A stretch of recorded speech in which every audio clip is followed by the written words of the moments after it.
नमस्कार, डीडी हिमाचल के सभी दर्शकों का स्वागत है हमारे आज के कार्यक्रम नमस्ते हिमाचल में।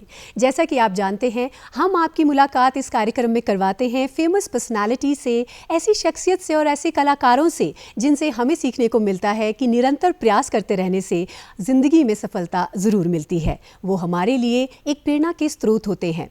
और आज हम एक ऐसा ही विषय लेकर आपके सामने उपस्थित हैं, स्थानीय फिल्म निर्माण में नए प्रयास और आयाम।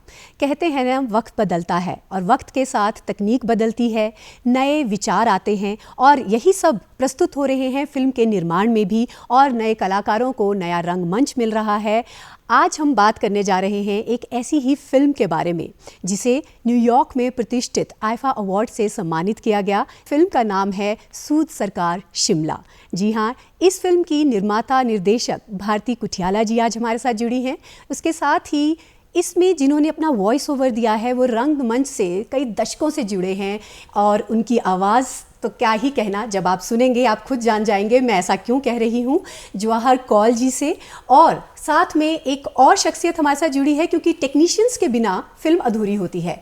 यहाँ मैं बात कर रही हूँ रंगमंच से जुड़े, बहुत ही दशकों से अपनी अभिनय को भी वो प्रस्तुत कर रहे हैं और टेक्नीशियंस भी हैं, और इस फिल्म में उन्होंने सिनेमेटोग्राफी और एडिटिंग का भी रोल प्ले किया है। कपिल देव शर्मा जी से मैं आप सभी का स्वागत करती हूँ हमारे आज के प्रोग्राम में। जी मैम, मैं आपसे जानना चाहूँगी, आप एक कवित्री भी हैं, लेखक भी हैं, निर्माता भी हैं, निर्देशक भी हैं, और आपने ये फिल्म बनाई है सूद सरकार शिमला। आप इसके बारे में हमें कुछ बताएं। सबसे पहले तो मेरा यहाँ आपने जो मुझे बुलाया, मैं धन्यवाद करती हूँ टीम की तरफ से। सूद सरकार शिमला ये हरी सूद जी की किताब पर बेस्ड है, और क्योंकि मैं सूद कम्युनिटी से हूँ तो जब मैंने ये किताब पढ़ी, क्योंकि मैं सूद पे शोध कर रही थी तो मैं इससे रिलेटेड बहुत सारी चीज़ें इकट्ठा कर रही थी, लिटरेचर इकट्ठा कर रही थी। उसी दौरान मुझे जब ये किताब मेरे हाथ लगी तो मुझे लगा कि इसको विजुलाइज करना बहुत ज़रूरी है, क्योंकि जो हमारी पीढ़ी है सूद, आज के जो बच्चे हैं उनको इसके बारे में कुछ नहीं पता कि हमारे जो फोर फादर्स ने उन्होंने कितना संघर्षपूर्ण जीवन जिया है। तो उसी के तहत ये विचार को साझा करते हुए हमने ये जो आज हम बना पाए डॉक्यूमेंट्री, और उसी विज़न को लेके कि सभी के साथ उस संघर्ष को हम दिखाएं। जी कौल सर, मैं आपसे जानना चाहूँगी, आवाज़ के आप धनी हैं और मुझे पता है कि आपकी आवाज़ के कई फ़ैन हैं। उस फहरिस्त में आप मेरा नाम भी जोड़ लीजिए आज से। मैं ये कहना चाहूँगी जवाहर सर कि आपकी जो जर्नी है उसके बारे में मैं जितना कहूँ उतना कम पड़ेगा, क्योंकि आपने अपनी जर्नी शुरू की थी रेडियो से और फिर आप दूरदर्शन से भी जुड़े रहे। आज आप फिर एक बार दूरदर्शन में वापस आए हैं। कैसा लग रहा है आपको, और इस फिल्म में अभिनय करके कैसा रहा आपका एक्सपीरियंस? आज मैं यहाँ पे काफ़ी वर्षों के बाद आया हूँ तो बहुत अच्छा लग रहा है। ख़ास तौर से यहाँ पे जितने लोग हैं उनसे मिलना, तो एक सारा पुराना कुछ रिवाइव हो गया। तो जर्नी तो रेडियो से शुरू हुई और मुझे लगता है कि रेडियो ने ही सब कुछ सिखाया, और रेडियो सबसे ही मुश्किल विधा भी मैं समझता हूँ। मुझे यहाँ पे आके बाद में जब मैं यहाँ पे न्यूज़ का काम भी हमने ही शुरू किया था, फर्स्ट न्यूज़ रीडर्स में मैं था यहाँ पे, तो मुझे तब लगा कि ये काम तो बहुत आसान है। जबकि रेडियो की न्यूज़ जब मैं पढ़ता था तो झाग निकल जाती थी मुंह से, लिटरली बता रहा हूँ मैं आपको, कि 10 मिनट का बुलेटिन और पूरे दम से पढ़ना तो आज अच्छी हालत ख़राब हो जाती थी। यहाँ पे आपको रेस्ट मिल जाता था। यहाँ पे कोई पीछे चल रहा है, कोई विजुअल चल रहा है, आप आराम से बैठे, फिर दोबारा ताज़ा हो रहे हैं, फिर दोबारा आप न्यूज़ पढ़ रहे हैं। तो दैट वे मुझे लगा कि रेडियो सबसे मुश्किल था। जैसे रेडियो के नाटकों से भी मेरा जुड़ाव रहा है। स्टेज पे हम सब कुछ एक्शन से, जेस्चर से सब कुछ कर देते हैं, और रेडियो पे वही कन्वे करना पड़ता है आपको अपनी आवाज़ से। एक छोटा सा एक्सपीरियंस ज़रूर आपसे रेडियो का शेयर करना चाहूँगा। दिल्ली से एक बहुत रेडियो के विख्यात एक्टर वो शिमला आए हुए थे, और वो मॉल रोड पे एक उनके बेटे की दुकान थी। मैं वहाँ से क्रॉस कर रहा था, मेरे को उनकी आवाज़ सुनाई दी जो मैंने बहुत बचपन से सुन रखा था उनको रेडियो पे। मैं वापस मुड़ा, थोड़ी देर खड़ा हुआ, फिर उनकी आवाज़ सुनी, फिर मैं अंदर गया और मैंने उनका नाम लेके बोला आप। उसके बाद उन्होंने मुझे कहा कि कॉल रेडियो पे नाटक नहीं हो सकता। मैं रेडियो पे गया, उनसे बात की मैंने और उन्हें तय कर दिया। रिकॉर्डिंग शुरू हुई और एक जगह पे उन्होंने बोलना था, मैं तुम्हारे पाँव पढ़ता हूँ जी। और वो माइक से जब मैंने सुना उसको, मुझे लगा वो मेरे पाँव पड़ रहे हैं, वो नीचे को झुके थोड़ी देर के लिए और इफेक्ट आ गया उस चीज़ का। वो सीखने वाली चीज़ें थी कि लोग कैसे रेडियो पे क्रिएट कर देते हैं। हमें तो पिक्चर दिखाई देती थी दिल्ली के नाटकों में, हम जब सुनते थे हमें लगता था पिक्चर चल रही जी। ऐसा ही हो रहा है। सर वही कहते हैं ना कि ये कहानियों और किस्से और छोटे छोटे जितने भी हम संग्रह पढ़ते हैं, कविताएं हैं चाहे, इसमें विजुअलाइजेशन इतनी खूबसूरत होती है कि मानव अपने आप को उस जगह पर ही ले जाता है और खूबसूरती से एक मनोरंजन भी हो जाता है हमारा। जी सर, आपने एक्सपीरियंस हमारे साथ शेयर किया, बड़ा अच्छा लगा।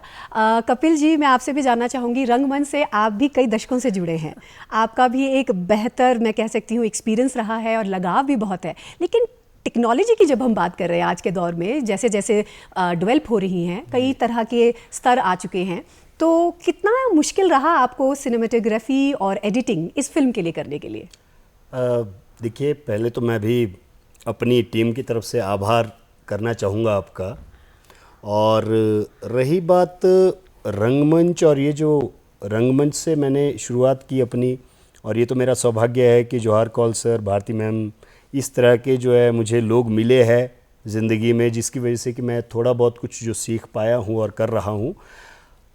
मैंने 2010 में जो फिल्म इंडस्ट्री है उसमें काम करना शुरू किया था एज अ लाइन प्रोडक्शन जो होती है हिमाचल में, जो बाहर से शूट वगैरह आते हैं। और उसके साथ साथ मैं जो थिएटर है वो तो कंटिन्यू कर ही रहा हूँ। और मिनिस्ट्री ऑफ कल्चर से मुझे जब स्कॉलरशिप मिली, सबसे बड़ा जो एक मोटिवेशन जो रही मेरी लाइफ में और मैं कर पाया रंगमंच को कंटिन्यू, उसके पीछे दो रीज़न थे। एक स्कॉलरशिप जो मुझे मिली, दूसरा एक फेलोशिप CCRT से मुझे मिली थी, उसकी वजह से मैं कंटिन्यू कर पाया। बट क्योंकि फाइनेंस की बहुत दिक्कत रहती है रंगमंच में, और ये आज की बात नहीं है, ये तो सभी जानते हैं, सबको पता है, बट जो फाइनेंस है वो मेरा मैक्सिमम जो मैनेज होता रहा है वो फिल्म इंडस्ट्री से हुआ है। वो चाहे मैं लाइन प्रोडक्शन कर रहा हूँ या किसी को असिस्ट कर रहा हूँ डायरेक्शन में, या मैं कहीं सिनेमेटोग्राफर जो है उनको असिस्ट कर रहा हूँ, या आर्ट डिपार्टमेंट को कर रहा हूँ, तो उससे जो है बहुत सारी चीज़ें ईजी हुई है। रही बात इस प्रोजेक्ट की, क्योंकि मैं 2010 से कहीं ना कहीं जुड़ा रहा हूँ फिल्म इंडस्ट्री से, और मेरा ये मानना है पर्सनली कि आप करने से उतना ज़्यादा नहीं सीखते जितना कि आप देखने से चीज़ों को सीखते हैं और उस माहौल में रह के चीज़ों को सीखते हैं। मैं कोई प्रोफेशनल सिनेमाटोग्राफर नहीं हूँ, मैं प्रोफेशनल एडिटर भी नहीं हूँ, मैं मैं रंगमंच जो है प्रोफेशनली कर रहा हूँ, ये मेरा काम है। बट मैं फिल्म इंडस्ट्री में क्योंकि लाइन प्रोडक्शन का काम करता हूँ, तो जितने भी शूट होते हैं, आप कौन सा कैमरा यूज़ कर रहे हैं, कब शूट ले रहे हैं, किस माहौल में शूट कर रहे हैं, कैसे शूट कर रहे हैं, और क्योंकि मुझे शौक़ था हमेशा से, वो चाहे मेरे पास छोटा सा कैमरा है या मोबाइल हो, कुछ ना कुछ शूट करना और उसको फिर छोटे छोटे सॉफ्टवेयर में एडिट करना।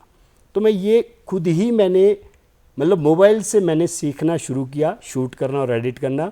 और ये इस बार सौभाग्य मिला कि मैम ने कहा कि कपिल एक प्रोजेक्ट है सूद, सरकार और शिमला।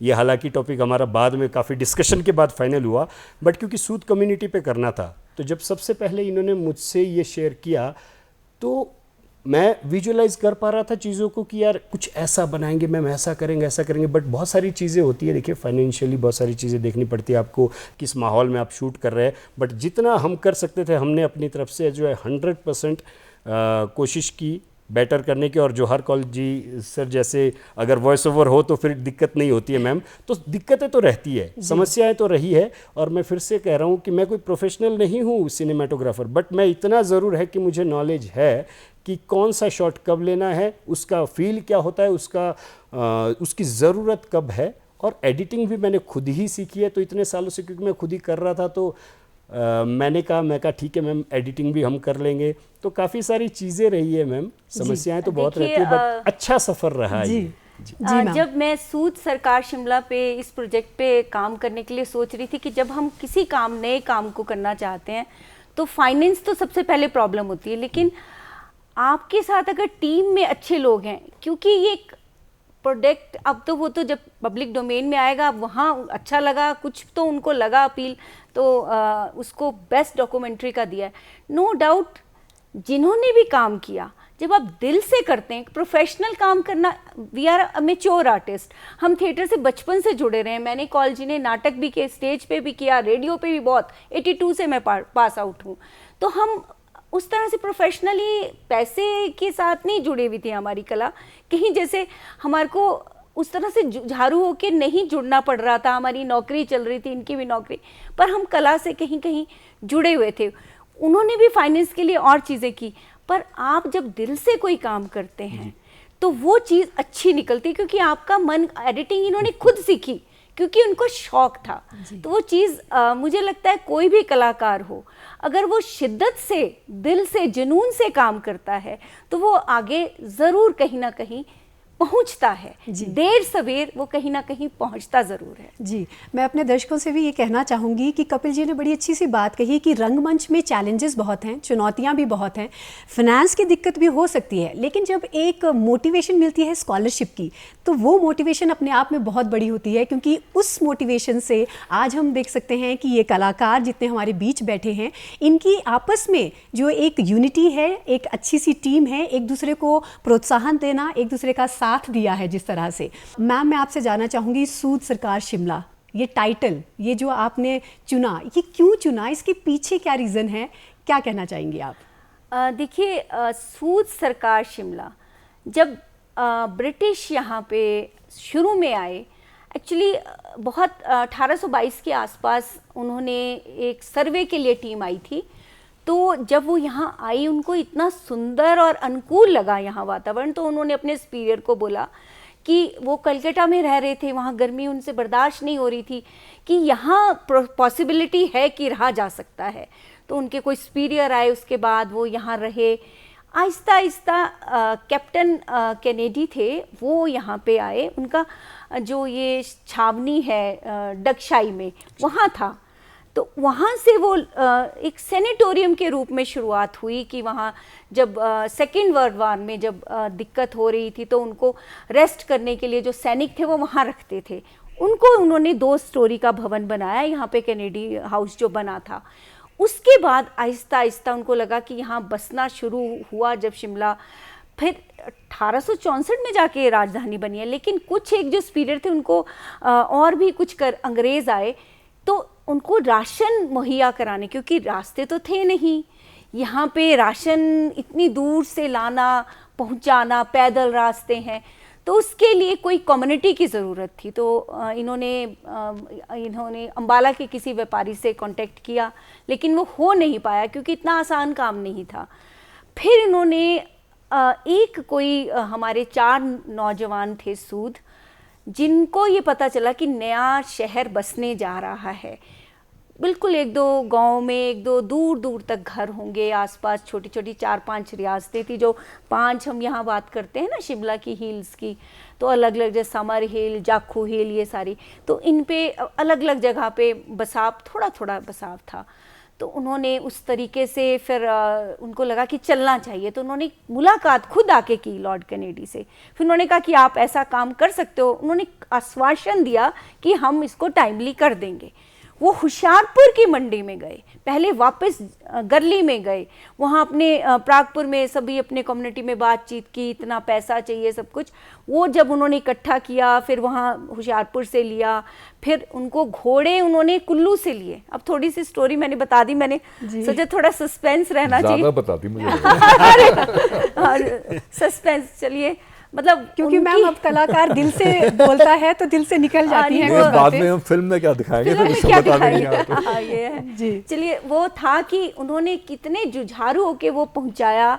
फिर आहिस्ता आहिस्ता सूद बसने शुरू हुए, और उसके बाद ये सरकार, क्योंकि सरकार भी पूरा जब ब्रिटिश का था, वो ग्रीष्मकालीन राजधानी बन गई थी, सरकार यहीं से चलती थी, पूरे भारत की सरकार चलती थी जी। तो यहाँ बहुत, शिमला तो एक बहुत बड़ी, उस समय आप 1864 से लेकर 1920 तक आप बोलें कि पूरे वर्ल्ड से कोई बड़ी बड़ी फर्में यहाँ पे आके ठहरी हैं। गर्मियों में तो एक ऐसा यहाँ माहौल होता था, आप कल्पना नहीं कर सकते। पूरे वर्ल्ड की जो जैसे मैं समझ सकती हूँ कि जो ब्रांड जिनको बोलते होंगे उस समय, क्या उस समय जो भी कपड़े का ब्रांड हो गया, घड़ी का हो गया, कॉस्ट्यूम, अलग अलग जितने हैं, वो चाहते थे कि शिमला में हमारी शॉप खुले, लेकिन राशन के काम के साथ उन्होंने कंस्ट्रक्शन के काम में, फिर जो रेलवे का ट्रैक है उसमें भी काम किया। इससे ज़्यादा मैं स्टोरी की नहीं बोलूँगी, वो हम दिखाएंगे तो आपको मज़ा आएगा। जी जी जी। सर, मैं आपसे कुछ पूछना चाहूँगी, क्योंकि आप कला से काफ़ी समय से जुड़े हैं और आपने, कहते हैं ना, शिद्दत से इसे प्यार किया है, एक जुनून से आपने इसमें परफॉर्म किया है। आपकी एक फिल्म है जो कान फेस्टिवल तक भी पहुँची है, खूंटा, उसके बारे में भी कुछ बताएं हमें। और सूद सरकार शिमला में कोई एक ऐसा रोचक सा किस्सा आप बताना चाहेंगे जिसमें आपको मज़ा आ गया कि कुछ हटके काम किया? जी जी। पहले तो ये बताना चाहूँगा कि 4 अगस्त को 5:50 पे हमारा SS, अब मैं इसको नया नाम देना चाहता हूँ, SSS, triple S. Great. SSS से प्रमोट कर सकते हैं इसको। जी जी। तो SSS का 5:50 पे शो था हमारा कंपटीशन में, और उसी दिन 7:45 बजे ये खूंटा का स्पेशल स्क्रीनिंग थी सेम वेन्यू में। तो हिमाचल के लिए मैंने समझता हूँ बहुत बड़ी बात है कि एक फेस्टिवल में 2 फिल्म्स हिमाचल के दिखाई जा रही हैं, हिमाचल में शूट हुई, हिमाचल के एक्टर्स के साथ शूट हुई हैं। खूंटा का शुरुआत एग्जैक्टली मेरे को याद आ रहा है 22 अगस्त को हम गए थे सिरमौर। शिलाई से नीचे उतरे, पहाड़ी से के साथ जुड़ता है फिर आपका टॉन्स के इधर एक गांव है कुवानू इज़ इन उत्तराखंड। अच्छा। उत्तराखंड में इसका मेजर शूट हुआ। तो 22 को वहाँ गए और बड़ा मज़ेदार था, क्योंकि एक कमरा जैसा था, कमरे में होटल था नहीं वहाँ पे, कोई घर का किसी का कमरा ले रखा था, उसमें हम 8-10 लोग अपना लेट के सो गए। एक रात को एक एक्टर आया, शायद इधर से नीचे देहरादून से। अच्छा। उसने आते ही कह दिया, भाई ऐसा है, मुझे अलग कमरा दे दो। अच्छा। तो हमने कहा ये कोई खास एक्टर होगा, तो देखा उसकी तरफ, हमने कहता ऐसा है कि मैं खराटे बहुत मारता हूँ। अच्छा। तो हमारे लोगों ने ना कुछ सीरियसली नहीं लिया उसको, और मैं सीरियसली ले लिया उसको। मैं उठा, मेरे साथ एक और उठा, और वहाँ से दूसरे किचन में, दे हैड किचन ऑल्सो, बड़ा अच्छा किचन था, हमने वहाँ पे अपना नीचे बिस्तर लगाया, वहाँ सो गया। और बाकी की जब हमने सुबह शक्लें देखी ना उनकी, तो सारी रात नहीं सोए थे वो। बट उत्तराखंड में इसी तरह से काम चला। किचन कम्युनिटी किचन था, और नए लोग थे सारे, कोई ऐसा नहीं था कोई किसी को बहुत एक्सपीरियंस था। जो उसकी डायरेक्टर है अनु, उसका भी आई थिंक पहला या दूसरा कोई इशू होगा, वो ऐसा काम कर रही थी। टीम सारी नई थी।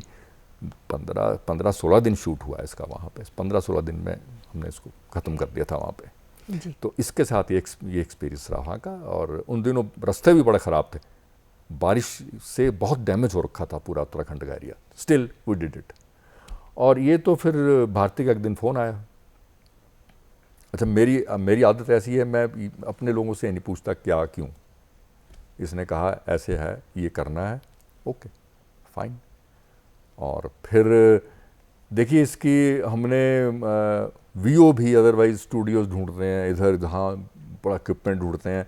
कपिल ने इसका वीओ भारती के घर में ही एक कमरे में किया हमने, और आई थिंक मुझे लगता है कि अच्छा ही हुआ।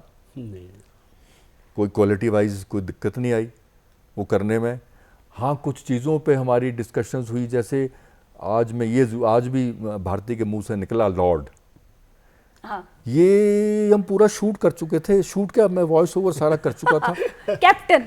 मैं घर पहुंचा, Yes. मेरी कुछ बीमारी है, मैं फिर दोबारा से रिविजिट करता हूँ चीज़ को ना, जी, जी। जहाँ मुझे शक हो जाता है।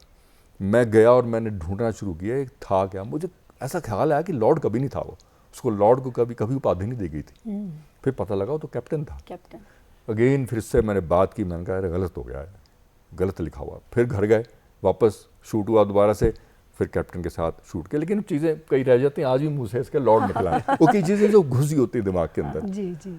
कुछ हमने शूट बाहर किया, यहाँ पे एडवांस स्टडीज़ के पास भी किया, क्लार्क्स के पास भी किया, एक दिन हमने स्कैंडल पे भी किया, छोटे छोटे क्लिपिंग्स। बाकी तो वीओ है। और ओवरऑल अब टीम की बात करें तो 3 ही लोग हैं। अब किसी को बोलेंगे फिल्म में 3 लोग हैं जी, हम 3 लोगों की टीम है, कहेगा क्या बकवास कर रहे हो। बट ये कपिल का कंट्रीब्यूशन है, एडिट भी कर दिया, वीओ को भी एडिट किया, पिक्चर को भी एडिट किया। फिर डिस्कशन हुई हमारी, ये थोड़ा छोटा करो, इसको ये काटो, इसको वो काटो, ये करो, वो भी किया। फाइनल मैंने नहीं देखा अभी तक, जी फाइनल का मुझे पता नहीं, but it should come up. बाकी तो लोग देखेंगे, लोग बताएंगे। सर, जब न्यूयॉर्क फेस्टिवल तक यह बात पहुंच चुकी है और वहां पे सम्मान मिल चुका है, तो हमें पूरी उम्मीद है कि ये दर्शकों की उम्मीदों पर खरी ही उतरेगी और उन्हें बहुत पसंद आएगी।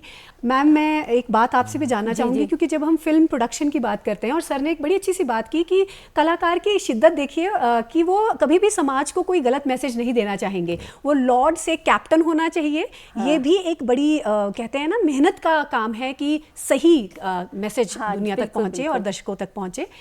तो मैं और देखिए, कैनेडी कॉटेज में मैं गया अलग से इसको देखने के लिए कि इसके कैनेडी कॉटेज में कुछ नहीं है, कुछ नहीं है जिसके नाम पे हम ढिंडोरा पीटते हैं। कैनेडी कॉटेज शिमला की फर्स्ट हम बात करते हैं ना, कैनेडी हाउस, वहाँ पे कुछ भी नहीं है, जबकि होना चाहिए, रिकॉर्ड होना चाहिए। कुछ लिखा ही नहीं हुआ है, किसने बनाया, कब बनाया। जी, मैं इसी पे आना चाहूँगी मैम कि जब हम बात कर रहे हैं फिल्म निर्माण की, इसको बनाना कितना चैलेंजिंग है, और हिमाचल प्रदेश एक छोटी स्टेट मानी जाती है, तो क्या यहाँ पे भी कोई पॉलिसीज़ हैं फिल्म मेकर्स के लिए? कुछ इस तरह का सरकार भी कुछ ध्यान दे रही है? क्या कहना चाहेंगे आप? देखिए, फिल्म पॉलिसी तो बनी है, लेकिन फिल्म पॉलिसी नोटिफाई होने के बावजूद भी जिस तरह से काम किया जाना था वो नहीं हो रहा है। यानी कि उसमें जो नए लोग हैं, नए बच्चे जो काम कर रहे हैं, उनको फाइनेंशियली हेल्प मिले। अब हम इस स्टेज पे हैं कि हम थोड़ा सा अफोर्ड कर सकते हैं तो हम ये कर पाए, लेकिन एक जो बच्चा नया काम करना चाहता है तो वो उसको कितने मोर्चों पे लड़ना पड़ेगा।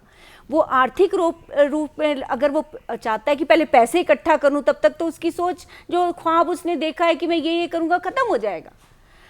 पर ऐसा है, दुख की बात है, लेकिन इस पे सरकार को सोचना चाहिए। इस विषय में कपिल जी भी आपको डिटेल में बताएंगे, लेकिन मैं एक जो आपसे साझा करना चाहूँगी, हिम सिने सोसाइटी एक सोच, हमारी एक ऑर्गेनाइजेशन है जो राष्ट्रीय स्तर पर भारतीय चित्र साधना के तहत हिमाचल चैप्टर में पिछले 7-8 साल से काम कर रही है, जिसके तहत हमने जो नवोदित कलाकार हैं, फिल्म मेकर हैं, उनको मंच प्रदान किया है। शॉर्ट मूवी जो है उनकी हमने उसमें डिस्प्ले की, उनके लिए प्लेटफॉर्म किया, उनको राष्ट्रीय स्तर पर भारतीय चित्र साधना के प्लेटफॉर्म तक लेकर गए। और अभी हाल ही में 2 साल पहले, अभी इस साल नहीं हुआ, हमारा ड्यू था, लेकिन और कुछ कारणों से अभी हम 26 वाला नहीं कर पाए। 24 में सुदीप्तो सेन जो हैं वो आए थे, हमारे मास्टर क्लास उन्होंने ही ली थी, धर्मशाला में फेस्टिवल हुआ था, और उसमें पूरे हमने भारत से ही कहा था, लेकिन काफ़ी जगह से 40 फिल्में शॉर्ट लिस्ट हुई थी, आई तो बहुत ज़्यादा थी, जिनको हमने वहाँ पे फेस्टिवल धर्मशाला में किया, स्क्रीनिंग हुई वहाँ पे। और इस तरह से देखिए, प्लेटफॉर्म देने की बात थी, तो हमें लगा कि अगर बॉलीवुड तक तो हर कोई नहीं पहुँच सकता, लेकिन शुरुआत तो कहीं से की जाए। हिम सिने सोसाइटी ने अभी तक जितने नवोदित कलाकार हैं, फिल्म मेकर हैं, कम से कम जहाँ तक मेरा है 200 के लगभग हैं, जिनको किसी ना किसी रूप में मंच प्रदान किया है। उसमें से हमने वर्कशॉप तक भेजा है, बॉम्बे में कोई वर्कशॉप थी, वहाँ पे हमने भेजा, उनको फेस्टिवल करवा के बेस्ट, जो भारतीय चित्र साधना की जो बेस्ट फिल्में थी वो दिखाई हमने। जब पोस्टर रिलीज़ किए इसके, जो फेस्टिवल्स किए थे, तो डिफरेंट, जैसे शूलनी में गए हम, अलग अलग यूनिवर्सिटी, HP यूनिवर्सिटी में हमने सुदीप्तो सेन का मास्टर क्लास उनकी रखवाई थी। कपिल जी से मैं कहूँगी कि ज़्यादा जैसे फिल्म पॉलिसी और इससे आर्थिक जो पक्ष है इसमें, क्योंकि टेक्निकली और आर्थिक पक्ष में ये जूझ रहे हैं उन चीज़ों से, क्योंकि ये काम कर रहे हैं, ये मेरे से ज़्यादा बेहतर ढंग से आपको बता पाएंगे। जी मैम, आ रही थी कि जिस तरह से आपने बात की कि कहीं से तो हमें शुरुआत करनी पड़ेगी, और मैं आपको बधाई देती हूँ और इसके लिए धन्यवाद भी करती हूँ कि हिमाचल के नए कलाकारों को एक हिम सिने सोसाइटी जैसी भी मिली है, जहाँ पे वो अपना हुनर दिखा सकते हैं और आगे बढ़ सकते हैं। एक और बात ऐड करना चाहूँगी, जो ये इंडे फिल्म फेस्टिवल है जो न्यूयॉर्क में हुआ है, इंडे फिल्म फेस्टिवल अवार्ड करके जो आईफा है, उसको मुकेश मोदी जी ने शुरू किया है जी। उनके पीछे भी यही उद्देश्य था इस फोरम को खड़ा करने का, क्योंकि जो स्थापित हैं बॉलीवुड में वो मेकर नहीं आने देते हैं आगे। जब उन्होंने खुद फिल्म बनाई और उसको कहीं प्लेटफॉर्म नहीं कर पाए, तो उन्होंने इसको खड़ा किया और हम जैसे नवोदित कलाकारों को या फिल्म मेकर को मंच दिया। और उनकी वो जो हिमाचल की खूंटा फिल्म है उसको भी उन्होंने फाइनेंस किया और उनको 24 में अंतर्राष्ट्रीय स्तर पर दादा साहब फाल्के पुरस्कार से सम्मानित किया गया। जी वो फिल्म भी उनके बिना तो कहीं नहीं पहुंच सकते, नहीं जा सकते, बननी भी नहीं थी। बनने के बाद कान में इसका मार्केट प्रीमियर हुआ, वो भी उन्हीं का दम था। हम तो सोच भी नहीं सकते थे, हमें तो कान बोलना भी नहीं आ रहा था कि कान कैसे बोला जाता है। हम तो कैन्स ही बोलते थे, इसको पता लगा ही नहीं कान है। तो he is instrumental for all these things. उसके बाद न्यूयॉर्क में फेस्टिवल किया, वो भी उन्हीं की देन है। तो ऐसे लोग, मुझे लगता है हिमाचल में भी ऐसी कमी नहीं है। बात फाइनेंसिंग की है। आज भारती ने अगर इस पे जो भी पैसा इन्वेस्ट किया है, रोज तो नहीं कर सकती ना, कौन करेगा, कहाँ से करेगा? शौक कब तक जी बिल्कुल सही कहा आपने, क्योंकि कहते हैं ना कि हुनर है, सब कुछ है, हिमाचल में किसी बात की कमी नहीं है। संस्कृति है, कहानियाँ हैं, भाषा है। और हम कहते हैं कि अगर सच्चे दिल से किसी चीज़ के लिए कहते हैं ना मेहनत करते चले जाएं तो भगवान है, कायनात है, आपको सब कुछ देती है। और तभी ये टीम आज इंटरनेशनल लेवल पर पहुंची है। मैं कपिल जी आपसे एक बात जानना चाहूँगी, क्योंकि फिल्म निर्माण की बात कर रहे हैं, स्थानीय कलाकारों की बात कर रहे हैं, यहाँ की कहानियों की बात कर रहे हैं, लेकिन आप जानते हैं कि प्रोडक्शन कितना चैलेंजिंग है, कितनी चुनौतियों का सामना करना पड़ता है, और आप तो कितने वक्त से जुड़े हैं इसमें, तो इसके बारे में हमें बताएं और कैसे आप उभर के सामने आ रहे हैं। मैम मैं सबसे पहले तो एक बात बताना चाहता हूँ आपके इस चैनल के माध्यम से, क्योंकि हम सब जानते हैं कि हिमाचल में ना तो कल्चर की कमी है, ना टैलेंट की कमी है। सिर्फ एक चीज़ है कि उसको प्लेटफॉर्म नहीं मिल पाता है। कोशिश कर रहे हैं, ऐसा नहीं है, फिल्म मेकर्स कोशिश कर रहे हैं, बहुत सारे लोग कोशिश कर रहे हैं, फिल्में बनाते हैं। मैं बहुत सारों के नाम ले सकता हूँ जिन्होंने कि फुल लेंथ मूवीज़ बनाई है। मोहित चौहान जैसे बड़े बड़े सिंगर्स के साथ काम किया है और उसके बाद उनको जो है छोड़ना पड़ा है काम। ये बहुत सारे लोग ऐसे हैं, हम सब जानते हैं क्योंकि हम इस फील्ड में हैं। लेकिन वो एक कब तक, जैसे सर ने कहा अभी कि भारती जी कब तक पैसा लगाएंगे? अगर सरकार, प्रशासन सपोर्ट नहीं करे हमें, या कुछ इस तरह की पॉलिसी बनाना एक बात है, बट उसको एक्टिव करना, उसको इम्प्लीमेंट करना वो दूसरी बात है मैम। तो ये सबसे बड़ी दिक्कत ये है। हम आज बात करते हैं कि एडवांस हो रहा है सारी चीज़ें, मोबाइल है, हर चीज़ टेक्नोलॉजी बढ़ रही है, बट ये सोचने वाली बात है। मुझे पर्सनली बहुत बुरा लगता है जब मैं कई बार सोचता हूँ कि जो हमारा कल्चर है, हमारी संस्कृति है, हमारी पहचान है, वो छूटती जा रही है। तो उसको जो कोई लोग आगे लेके आना चाहते हैं, वो चाहे सूद सरकार शिमला हो या हमारे गांव में खूंटा जैसा, खूंटा को अगर पूरा एक्सप्लेन करना होगा तो पूरा वो गांव की चीज़ है, वो कोई आज की चीज़ नहीं है। मैं पिट्ठू का नाम ले लूँ, मैं कंचे का नाम ले लूँ, मैं मिट्टी का चूल्हा बोल दूँ, तो ये घर की चीज़ें है, गांव की चीज़ें है। हम करना चाहते हैं उस पर काम, बट कब तक करेंगे? इंडिविजुअली कब तक करेगा आदमी? एक सोशल प्लेटफॉर्म के लिए, फेसबुक के लिए या यूट्यूब के लिए बनाना अलग चीज़ है, बट इस तरह से थोड़ा सा कहीं अच्छी जगह पर जाना, उसके लिए सपोर्ट की बहुत ज़रूरत है जी। तो जो आपने पूछा मैम कि प्रोडक्शन में किस तरह की दिक्कतें होती है, देखिए हम तो करते हैं प्रोडक्शन, जो शूट आते हैं, जितने आप आ रहे हैं कर रहे हैं। आज की डेट में आप देख ही सकते हैं कि हिमाचल में बहुत सारे शूट जो है मतलब आना चाहते हैं, बट जो ये पॉलिसी क्योंकि अभी तक इम्प्लीमेंट नहीं हुई है तो वो हट जाते हैं।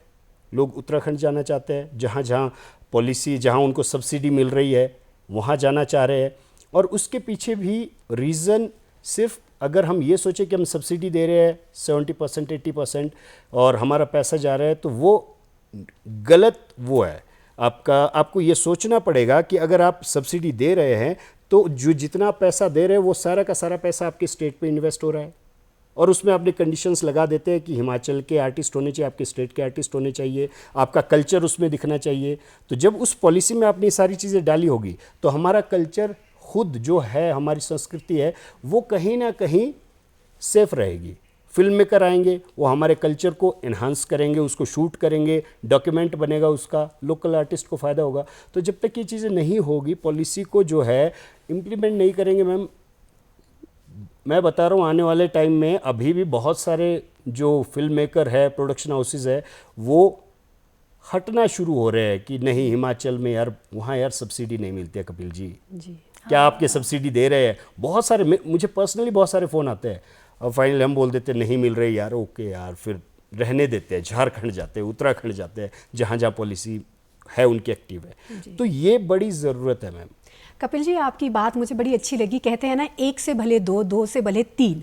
आज ये तीन दिग्गज हमारे साथ जुड़े हैं, लेकिन मैं ये ज़रूर कहूँगी कि इन तीन दिग्गजों के साथ अगर और ज़्यादा कहते हैं कि एक साथ मिल जाए, चाहे वो सरकार का हो आर्थिक रूप से, तो इस तरह से नया रोज़गार मिलेगा। लोग इस मंच से जुड़ना चाहेंगे, फिल्म मेकिंग में भी आना चाहेंगे, रंगमंच से भी जुड़ेंगे। जो अपने आप में थोड़े से फियर हैं कि क्या मेरा भविष्य इस लाइन में सेफ है, वो अपने आप से वो प्रश्न खत्म होते चले जाएंगे। तो ये आग्रह रहेगा हमारा भी सभी से कि आपके साथ जुड़ते चले जाएं और इस तरह से हमें एक मनोरंजन का एक नया आयाम देखने को भी मिले। एक और बात मैं बताना चाहता हूँ मैम कि सिर्फ अगर कोई आपको सपोर्ट नहीं कर रहा है, ठीक है ना, ये जो फील्ड है, ये विधा है, ये ख़त्म नहीं होगी। आपको कभी भी डिमोटिवेट नहीं होना है लाइफ में। कोई आपको सपोर्ट करे ना करे, देखिए सपोर्ट करेगी गवर्नमेंट या कोई भी इस तरह के जो इंडस्ट्रियल लोग हैं, कोई भी जो कर सकते सपोर्ट करे तो बहुत अच्छी बात है। नहीं करे तो भी आपको लगे रहना है मैम। बहुत सारे रास्ते हैं। थिएटर करते हैं तो मैं हमेशा बोलता हूँ अपने बच्चों को कि यहाँ नहीं पैसा मिल रहा है तो स्कॉलरशिप ले लो, फेलोशिप ले लो। जूनियर रिसर्च फेलोशिप है, सीनियर रिसर्च फेलोशिप है, बहुत सारी स्कीम्स है सेंटर गवर्नमेंट की जिसमें कि आप पैसा ले सकते हैं अगर आप इसी फील्ड में काम करना चाहते हैं। बट खुद को कभी भी डिमोटिवेट नहीं करना जी जी, अगर ये काम करना। कपिल जी ने ये बहुत अच्छी बात कही नव युवकों के लिए, और जो नए कलाकार हैं, उभरते कलाकार हैं, जो कुछ कर गुजरना चाहते हैं, तो रंगमंच में एक नया ये अध्याय है जिसे कहेंगे रिसर्च। आप इससे भी जुड़ सकते हैं, आप पैसा यहाँ से भी कमा सकते हैं और कई सारी स्कॉलरशिप ले सकते हैं, जिससे आपको एक मोटिवेशन भी मिलेगी और कहीं ना कहीं आपके परिवार को ये हौसला रहेगा कि हमारा बच्चा कुछ कर रहा है और सही रास्ते पर आगे बढ़ रहा है। मैं आप सभी से भी ये जानना भी चाहूँगी कि OTT प्लेटफॉर्म्स की बात करते हैं, नए डिजिटल मीडियम्स आ चुके हैं। रेडियो से हमने सर आपसे बात की, दूरदर्शन की बात की, अब तो कुछ नए ही प्लेटफॉर्म्स आ चुके हैं। तो क्या लगता है आपको कि क्षेत्रीय भाषा, यहाँ की संस्कृति, यहाँ के कलाकारों को एक नया मंच मिल रहा है? OTT पे तो मुझे नहीं लगता कि कुछ इस तरह की, बड़े दुख की बात है कि जिस तरह का परोसा जा रहा, मैं देखती नहीं हूँ। मैं सच बता रही हूँ, मैं टीवी रेडियो तो हम सुनते हैं, टीवी नहीं मैं देखती हूँ, बिल्कुल नहीं देखती हूँ। जो जिस तरह की सीरियल चल रही हैं, कुछ अच्छे भी बन रहे हैं। अभी हाल ही में एक मैंने देखा है मुसाफिर कैफ़े, अच्छी स्टोरी है, सब प्रमोट हो रहा है, उसका सेकंड आ रहा है। कुछ अच्छी चीज़ें हमेशा बनती रही हैं, लेकिन स्थानीय संस्कृति की बात हम करें तो क्या, मैं तो आप ही से बात करना चाहूँगी। दूरदर्शन यहाँ पे इतने सालों से है, 92 में बन गया था शायद, 96 में हम भी यहाँ जुड़े थे यहाँ से। तो क्या आप लोग भी इसमें कुछ कर सकते हैं? कलाकार यहाँ है, दूरदर्शन यहाँ है, आप उस तरह का कुछ बनाएं जी, जोड़े नए कलाकारों को, मंच दें। हम तो यही चाहेंगे यहाँ पे, क्योंकि मैंने देखा कि इस तरह की एक्टिविटीज़ नहीं हो रही हैं जी। तो अगर यहाँ ये एक प्लेटफॉर्म, बाकी OTT की हम बात कर रहे हैं, OTT अलग ही एक नज़रिया है उसका, उसमें जो चीज़ें जानी उनका लेवल अलग है, ऑडियंस अलग है। तो पहले तो मुझे लगता है कि हम यहाँ से शुरुआत करें, दूरदर्शन से ही शुरुआत करते हैं। ये भी एक प्लेटफॉर्म है, यहाँ से निकलेगा, लोग आना शुरू करेंगे कि अच्छा प्रोग्राम मिल रहे हैं, यहाँ पे कर सकते हैं। ये एक शुरुआत हो सकती है मेरे हिसाब से जी। बिल्कुल सही कहा, क्योंकि दूरदर्शन एक ऐसा मंच है, मैं कहूँगी पूरे आम जनता तक पहुँचने का, क्योंकि दूरदर्शन ने हमेशा ही अच्छी कला को आगे बढ़ाया है और इससे पहले भी कई तरह के नाटक यहाँ पे प्रस्तुत किए जाते थे, यहाँ पे अच्छे संदेश दिए जाते थे। और जिस मुसाफिर कैफ़े की आपने बात की मैम, वो भी एक हमारे कहते हैं ना कला से जुड़ा एक हमारे इतिहास में पढ़ा जाता है, उपन्यास के ऊपर आधारित, उपन्यास पे आधारित है, दुबे जी द्वारा लिखित है वो। और उस पर आज ये जो फिल्म इतनी पॉपुलर हो रही है, वो कहीं ना कहीं हमारा लिटरेचर ही है जो हमें सही समाज का आईना दिखाता है। तो इस तरह से हम कहेंगे कि आपने जो बात रखी है हमारे सामने, उस पर हम ज़रूर गौर करेंगे और इसमें अच्छा आगे कदम ज़रूर बढ़ाएंगे। सर, आप बताइए कि क्या लगता है आपको जो आज का नया टैलेंट आ रहा है, और कपिल जी मैं आपसे भी जानना चाहूँगी इस बारे में कि नए टैलेंट को किन चीज़ों से बचना चाहिए? क्योंकि कहते हैं ना हर जगह चैलेंजेस है, एक्सप्लॉयटेशन भी है। तो क्या इस तरह का फेस करना पड़ता है कलाकारों को, और कैसे बचा जा सकता है और अपने कला को आगे बढ़ा सकते हैं? नए लोग और जैसे हम। एक मेजर फ़र्क यह है कि ये कूद गए, हम कूदे नहीं। हमें और चीज़ें लगी, ये नौकरी भी कर लें, ये भी कर लें, इसको साथ में चला लें। इन लोगों की ये अच्छी मुझे बात लगती है कि ये बस कि ठीक हमें यही करना है, ये बहुत अच्छी बात है। बट अपने आप को सही इवेलुएट करना कि मैं हूँ क्या, वो बड़ा इम्पोर्टेंट है। और एक दिन में आज मैं यहाँ हूँ फिर मैं यहाँ पहुँच जाऊँ, ऐसा नहीं होता। वो थोड़ी सी कमी मुझे लगती है। ये चाहते हैं बस अभी हो जाए, अभी यहाँ से निकलें, अभी हम बॉम्बे पहुँच जाए, तो वहाँ से फिल्म मिल जाए, वहाँ ऐसा नहीं होगा। बिल्कुल, ऐसा जी नहीं बिल्कुल होगा। सही बोला सर ने बिल्कुल बहुत सही बात बोला। बोली है कि आपका जो सवाल है बहुत अच्छा सवाल है मैम, और ये सवाल सबको खुद से खुद भी करना चाहिए कि मुझे क्या करना है और क्या नहीं करना है। और ये बड़ी दिक्कत है, सर ने बहुत अच्छी बात बोली है कि अभी क्या है, समस्या है कि मुझे तुरंत इन्फ्लुएंसर बनना है, मुझे फटाफट फेमस होना है, इंस्टाग्राम पे, फेसबुक में, मुझे कुछ भी करके मुझे वायरल होना है। बट वो वायरल हो रहा है या उसकी वजह से वायरस हो रहा है, वो समझना पड़ेगा, वो समझना देखा ही बड़ा आपने जरूरी है। अभी वो ये बहुत सारे जो हमारे दिल्ली पास में हुआ उदाहरण वो होते हैं। इसी का रिजल्ट था, कुछ नहीं था वो। जी। क्या आज मेरे कितने आ गए, कितने अच्छा इतने लाइक्स आ गए। दिल्ली में हुआ सर, और यहाँ बहुत सारे हमारे इन्फ्लुएंसर है, नाम लेने की ज़रूरत नहीं है, हम सोशल मीडिया में सभी देखते ही है। तो सिर्फ इसलिए ना करें कि मुझे फेमस होना है, वायरल होना, दिखना है, बल्कि आपको सोचना ये है कि मुझे क्या करना है। जैसे हम संस्कार, संस्कृति की, हमारी सभ्यता की बात करते हैं, उससे जुड़ी हुई चीज़ों पर अगर काम करें तो वो भी देखने वाले लोग हैं। आज की डेट में मैं एक बहुत वैसी चीज़ देखता हूँ, जब मैं हम साथियों से या हम अपने से छोटे लड़कों से भी कई बार बातचीत करता हूँ, मिलता हूँ, तो एक चीज़ होती है उनके दिमाग में कि फटाफट कुछ ऐसा बनाते हैं कि फटाफट वायरल हो जाए। हाँ अरे वायरल होना फटाफट वो सही रास्ता नहीं है, आपको समय लगेगा। और आपको अच्छी चीज़ें देखने वाले भी है, मालगुड़ी डेज देखने वाले लोग हैं मैम आज भी जी। और हम क्या सोचते हैं कि सिर्फ नहीं, अभी हम कुछ भी वैसा दिखा दे कि वो चाहे, ना तो हम अपने संस्कार का ध्यान रखते हैं, ना हम किसी सभ्यता के बारे में सोचते हैं, ना सामने किसी का जो सम्मान करना है उसके बारे में सोचते हैं। सभी नहीं है बट मैक्सिमम ऐसा करते हैं। तो वो करने की ज़रूरत नहीं है, आपको संस्कार वाली चीज़ें करेंगे तो भी लोग देखेंगे और आपको सम्मान भी मिलेगा। और ये जौहर सर ने और कपिल जी ने जो एक बात कही कि ये जो आदत है नवयुवकों की कि फटाफट से हमें कुछ मिल जाए, सब्र कीजिए, मेहनत कीजिए और उससे भी बड़ी तपस्या कीजिए, क्योंकि तपस्या के बाद ही आपको फल मिलता है। इसके लिए आपको मेहनत करते चले जाना है और डीमोटिवेट बिल्कुल नहीं होना है। मैं सर आपसे, भारती मैम आपसे भी और कपिल जी आपसे भी ये जानना चाहूँगी कि आपके आने वाले कोई प्रोजेक्ट्स हैं, उनके बारे में आप कुछ बताना चाहें हमें। इसमें जोड़ूंगी मैं इनके साथ निरंतर चलना और प्रतिबद्धता के साथ। जब हम कोई भी काम करते हैं, निरंतरता और प्रतिबद्धता जो है आपको ज़रूर सफलता की ओर ले जाती है, मेरा ये मानना है। और अभी ऐसा कोई ख़ास प्रोजेक्ट तो नहीं है, लेकिन कुछ मंथन चल रहा है।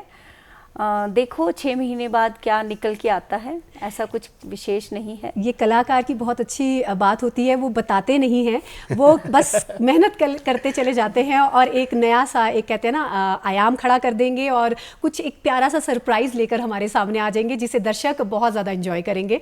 जौहर सर कहते हैं ना कि एक कलाकार के पीछे कोई ना कोई मोटिवेशन होती है, कोई प्रेरणा होती है। आपकी प्रेरणा वो कौन है? मेरी माँ जी। और भारती मैम आपके? मेरे पीछे बहुत सारे लोग हैं, मैं एक का नाम लूँगी तो वो बुरा लगेगा, लेकिन शादी के बाद मैं इसको कंटिन्यू कर पाई तो मैं उसमें समझती हूँ कि मेरे पति दिनेश जी का बहुत सहयोग रहा। तो मैं उनको भी अपना इसका श्रेय देना चाहूँगी, जो सूद सरकार शिमला जो मैं बना पाई। पति या पत्नी का तो है ही, अदरवाइज तो कुछ नहीं कर सकते। जी जी। कपिल जी आप क्या मैम कहेंगे? मेरे पीछे तो सभी पूरी फैमिली का है। स्टार्टिंग में सबका था, क्योंकि उनको लगता था कि थिएटर शायद वो कर रहा है ये जहाँ फिल्में दिखाई जाती है। फिर धीरे धीरे जब समझ आना शुरू हुआ कि बेटा तो ऐसा कुछ काम करता है जहाँ पैसा ही नहीं है, तो थोड़े से परेशान ज़रूर होते थे, जो कि स्वाभाविक भी है। बट कभी भी मुझे मेरी फैमिली ने, मतलब ठीक है कई बार ऐसी सिचुएशन हो जाती है कि बेटा नौकरी कर ले, क्योंकि कई बार मुझे नौकरी के ऑफ़र भी मिले, मैं कर सकता था नौकरी और नहीं की, तो उनको वो थोड़ा सा दुख रहता है, कहीं ना कहीं वो मुझे दिख जाता है। बट वो कभी भी शो नहीं करेंगे, बताएंगे नहीं, बट कि हम भी कलाकार हैं मैम, वो तो कहते पता हैं- चल जाता है। जी कपिल जी, आपने सही कहा, क्योंकि जो कलाकार है ना वो अपना पहला प्यार छोड़ता नहीं है, उसे पकड़े रहता है, दिल में रखता है और दिल में बसा के आगे चलता है। तो हम अपने दर्शकों से कहेंगे, आज हमने आपकी मुलाकात करवाई सूद सरकार शिमला की एक बेहतरीन टीम से। आप सभी आज हमसे जुड़े और अपने इतने प्यारे एक्सपीरियंसेस हमारे साथ शेयर किए, इसके लिए आपका बहुत बहुत धन्यवाद। तो दर्शकों, आपने देखा कि किस तरह से स्थानीय फिल्म निर्माण में कई तरह के प्रयास और आयाम आते चले जा रहे हैं और तकनीक के साथ नई नई बदलाव भी आ रहे हैं। हमें उम्मीद है कि आपको ये कार्यक्रम बेहद पसंद आया होगा। आपसे अगले कार्यक्रम में फिर से मुलाकात होगी, तब तक के लिए धन्यवाद।